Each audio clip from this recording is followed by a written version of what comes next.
Hell, it's Base Trade TV.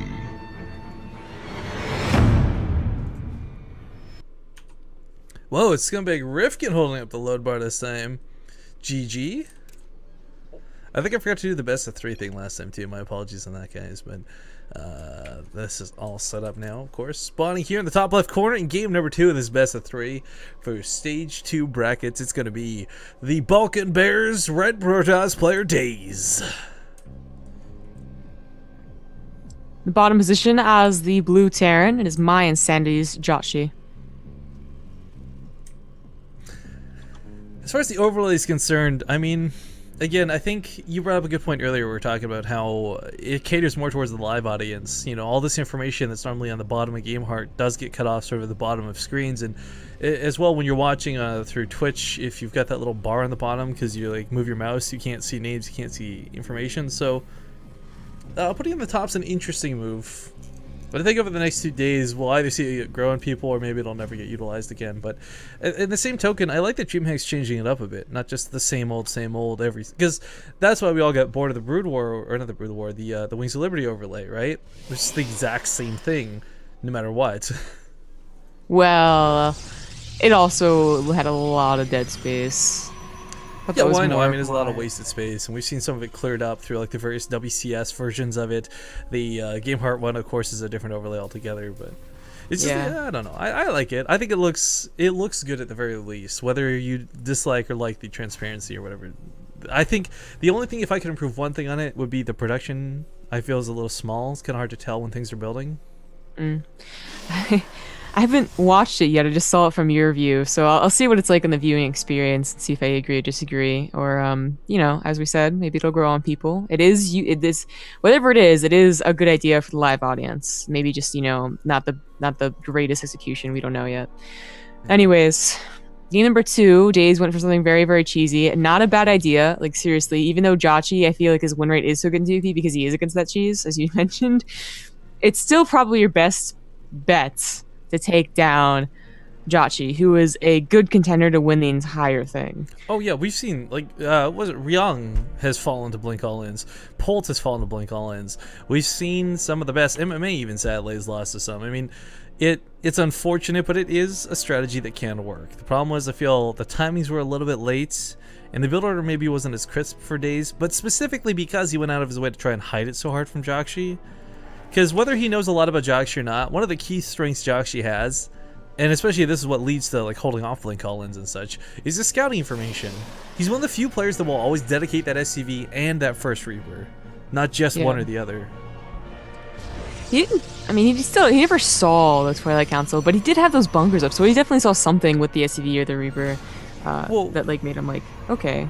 Well, no, not necessarily. It's kind of like what we talked about. We've talked about this multiple times in the past, where it's like sometimes the lack of information is information in and of itself. So if you get in a base and you don't see a Twilight, you don't see a Stargate, and you don't see a Robo, there's a pretty good idea that something's been hidden. And at that point, you kind of guess like, okay, it's probably Blink or Robo. But with his Reaper, he didn't scout the Robo. Oh, we shouldn't have gotten greedy. I can't believe that Reaper lived. What? 2 HP. But more importantly, while this is going on, a pylon has been hidden once again, and it's probably gonna be a Stargate this time if I had to take a wild guess. But the problem is, Stargate openers aren't effective versus Jjakji because he does this sort of 2 racks thing where he'll get a tech lab and a tech lab and a reactor really quick, and he's even throw down the 3rd barracks right now.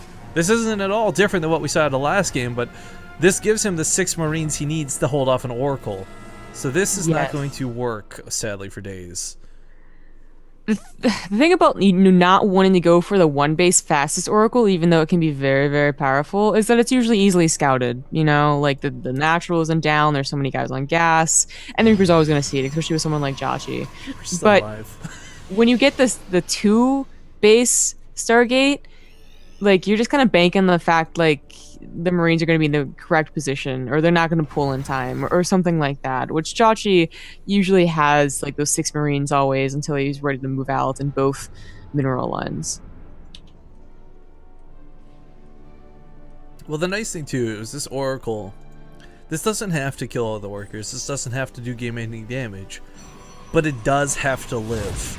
to get use out of the Oracle afterwards, it sounds like a consolation prize, but honestly, we've seen games won and decided based off positioning thanks to things like Revelation, thanks to stealth detection stopping Widow Mines through Envision. Finally, something dies. First blood. I had my finger over first blood for the longest time. But no, like realistically... Ooh, this is a perfect timing. Jjakji's pushing out with his attack and Oracle's coming in. Oh, wow. For Jjakji, yeah, it's one of those things, too, where it's like, will he underestimate his opponent? Daze is a player he's probably never seen before. Well, there's that slight weird advantage going for him. He's going to get a couple SCV kills here.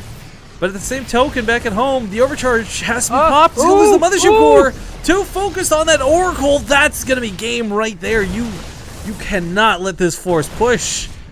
He's going to have no buffer even if a Colossus were to come out. Both players losing a ton of workers, but Daze is going to lose more. Bottom line is he's going to take out the... Jjakji's just going to take out the pylons and depower the Robo that is trying to get that Immortal cranked out. But as this last pylon falls, so does the Gateway. Probes are pulled into this, but ladies and gentlemen, that'll be a very quick 2-0 from my Insanity's Jjakji. Yeah, just need that overcharge. Seriously, that is the only thing. If the overcharge went off, there's a very real possibility Daze held that. And killing workers behind it? That was the... Let's not be overly critical. So I'm going to phrase that. So Jjakji will take you to series. Now, for those who are unaware, all round 1 games have been played out, or are playing out right now. There's no, like...